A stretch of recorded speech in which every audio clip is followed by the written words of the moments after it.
Spring is the perfect time to start foraging as a beginner. The countryside is bursting with fresh, delicious wild edibles, and today I'm going to walk you through my top 5 spring greens for beginners and health. So to make it into my top 5, it needs to be beginner friendly, so easy to identify, with either no toxic lookalikes or where the toxic lookalikes are easy to distinguish from the real thing. It needs to be fairly common across at least half of the UK, and it also needs to be very good for you. So not just a typical plant, fairly good for you. I'm talking about things here which are incredibly good for you. So this is my top 5 spring greens for beginners and health. The first plant in my top 5 is a bit cliche for a spring foraging session. It's an obvious choice, but it's so common, it's so delicious, it's so incredibly good for you and beginner friendly that I don't care. It's wild garlic. You may even smell it before you see it. It first appears in February and can sometimes still be around to some extent even in early July, though by the end of July it will normally have rotted away completely. All parts are edible, so the leaves, flower buds, flowers, seeds and stems, even the small bulbs, but I recommend leaving those so it grows back next year. Plus, bear in mind it is illegal to uproot a plant in the UK without landowner permission. There are technically a couple of toxic lookalikes, but because neither smell of garlic, they aren't a big worry. But if you don't want to smell every leaf and you want that extra reassurance, because I do still remember what it's like as a beginner, just make sure there is only one leaf per stem. That rules out it being lily of the valley, one of the toxic lookalikes, which by the way is very rare in the wild anyway, but not unheard of. And then just make sure the veins go in the same direction as the main central vein, and that rules out the more common arum lily, also known as lords and ladies, whose veins go outwards from the main vein, but it's only the very young small leaves of lords and ladies that might look similar anyway. If you're picking big leaves, it's not a big worry because lords and ladies has a very different leaf shape when it's bigger, with these two backward facing rounded lobes. To reiterate though, none of the toxic lookalikes have this lovely garlicky smell, so that is what really makes this safe for a beginner. Wild garlic is so good for you, it has all the health benefits of clove garlic, and in some aspects it's even better. It has, for example, been shown that wild garlic has an even greater effect on lowering blood pressure and bad cholesterol than clove garlic. It's also known as the magnesium king of plants because of its high magnesium content, something that many of us are apparently deficient in, but you will not need your magnesium supplements when you're eating this plant regularly. In terms of using it, it's incredibly versatile, but as boring as it might sound, wild garlic pesto is a favourite of mine. The young leaves that are around now are great in salads as well, and I love wild garlic and nettle soup. And speaking of nettles, these also make it into my top 5 because nettles are a superfood hiding in plain sight.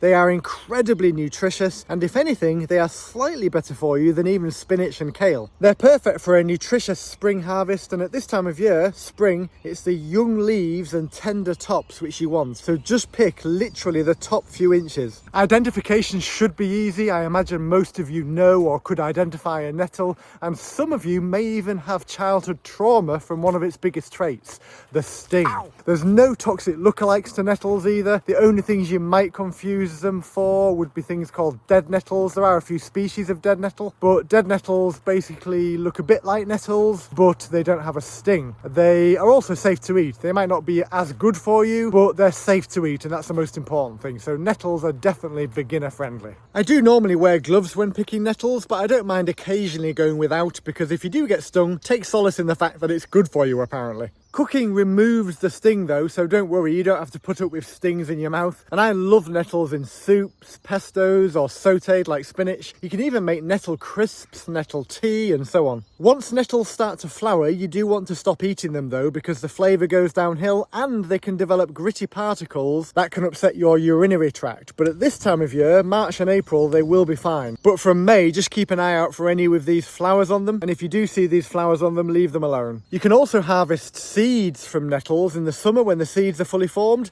I've done videos on that before, and then in late summer and autumn you normally get a second crop of young nettles that you can start harvesting just like we do in spring. Next in my top 5 are cleavers, also known as goosegrass, sticky weed, sticky willies, and dozens of other names. The list goes on and on. Now for some of you this might be a bit of a controversial pick. Maybe some of you might be thinking, well hang on, sticky weed or cleavers, whatever you want to call it, it's not that nice, is it? Well remember, it being nice isn't one of my criteria for putting it in my top 5. It's about being beginner friendly and very good for you. And on that note, it does meet the criteria. Plus, although it doesn't taste amazing, it's not bad either. It's okay. And I love this plant. It's easy to identify. It has lots of different uses. It's incredibly good for you, very common. There's no toxic lookalikes. And even kids should enjoy identifying it because, of course, it's very sticky. It sticks to you. In fact, I seem to have at least one person on every course whenever I mention this plant who tells me that they used to stick this plant to the back of other children in school,